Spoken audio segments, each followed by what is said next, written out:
15 jours de combat entre Israël et le Hamas, nous les avons couverts sur Radio J et désormais ce sont les retombées que l'on analyse entre les réussites de Tsahal mais aussi les conséquences plutôt négatives de cette guerre sur le point médiatique et dans les relations également entre juifs et arabes en Israël.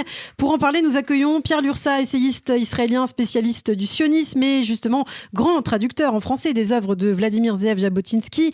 Bonjour Pierre Lursa. Bonjour Elana. Merci d'être avec nous ce matin sur Radio J. Alors vous avez suivi tout ce qui s'est passé notamment dans ces villes dites à population mixte, c'est-à-dire juive et arabe en Israël. Initialement, le projet sioniste, Pierre Lursa, visait à protéger le peuple juif des persécutions et des pogroms.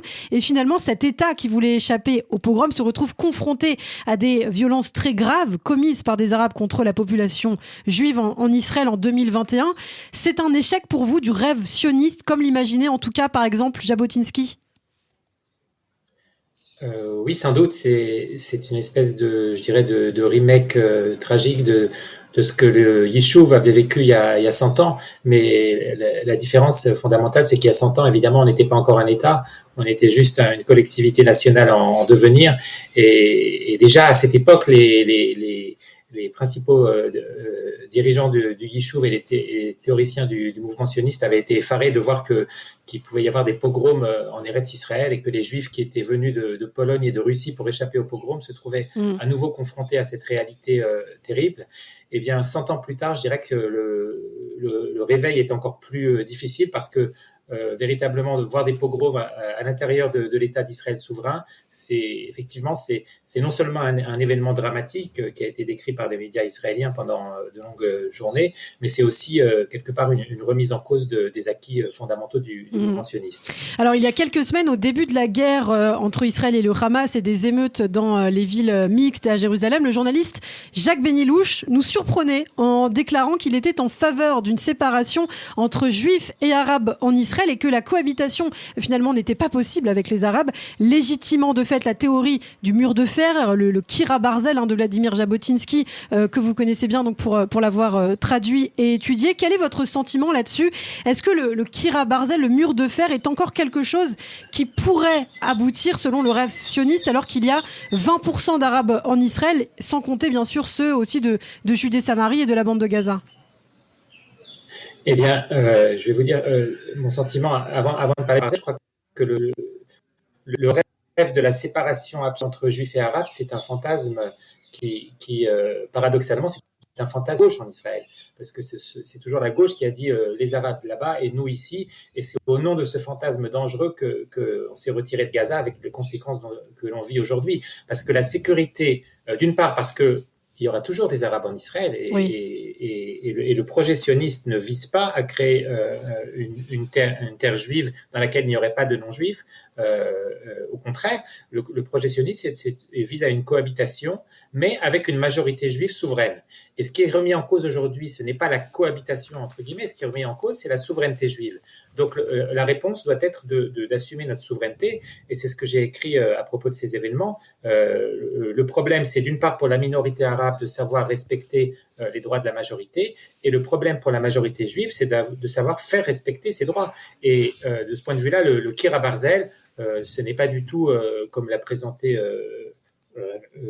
Monsieur Benilouche. Apparemment, ce n'est pas un mur de séparation qu'on pourrait comparer dans ce cas-là à un mur d'apartheid. Non, oui. Le Kira Barzel, ça veut dire simplement une dissuasion assez forte pour que nos ennemis n'aient plus même l'envie de nous attaquer. C'est ça que disait Jabotinsky. C'est-à-dire que d'une part, il n'était pas du tout hostile à la présence arabe en Eretz Israël, mais d'autre part, il pensait il fallait que les Juifs soient suffisamment forts et que leur dissuasion soit suffisamment forte pour supprimer l'envie même chez nos ennemis de nous attaquer. Et évidemment, on en est très loin aujourd'hui, puisque non seulement le Hamas a tiré des missiles sur les grandes villes d'Israël, ce qui déjà en soi est un événement dramatique et de leur point de vue une réussite, et par ailleurs, ils ont réussi aussi à soulever une partie de la population arabe à l'intérieur même d'Israël, ce qui est sans doute à mon sens, le phénomène le plus inquiétant auquel on a assisté pendant cette nouvelle guerre.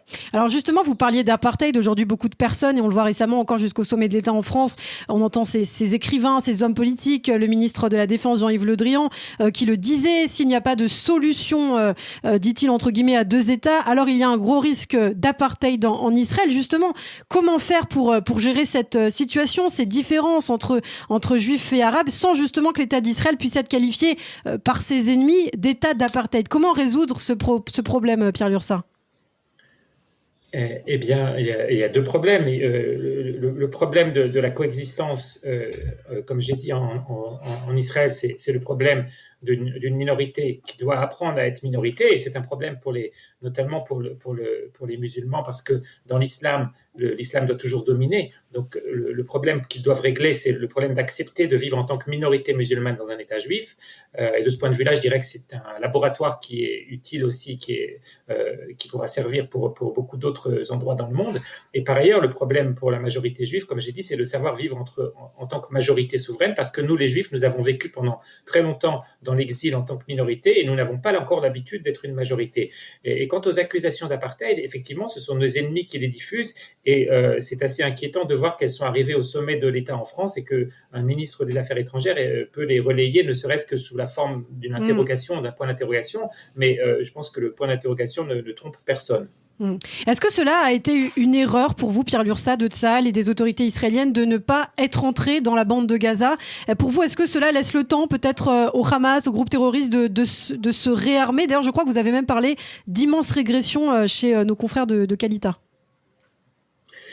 Oui, ce que j'ai appelé la régression, c'est le fait qu'aujourd'hui, les civils israéliens sont en première ligne, ce qui n'est pas entièrement nouveau, mais ce que nous avons vu dans ce nouveau round, dans ce nouvel affrontement militaire, c'est que, je dirais, c'est les personnes les plus vulnérables qui se sont trouvées exposées et qui ont été les victimes israéliennes. Dans la dizaine de victimes israéliennes, ce sont des femmes âgées, un enfant de 4 ans. Oui. Ce sont vraiment, je dirais, les personnes les plus vulnérables. Et c'est ça que j'appelle une régression, parce que le but du sionisme et le but d'un État souverain avec une armée, c'est de protéger les civils. Et aujourd'hui, ceux qui sont en première ligne, ce sont les civils, ce sont même plus les soldats. Et de ce point de vue-là, je considère que effectivement, Kippat Barzel, le dôme d'acier, c'est sans doute une prouesse technologique, mais du point de vue stratégique et du point de vue même des valeurs, c'est une régression.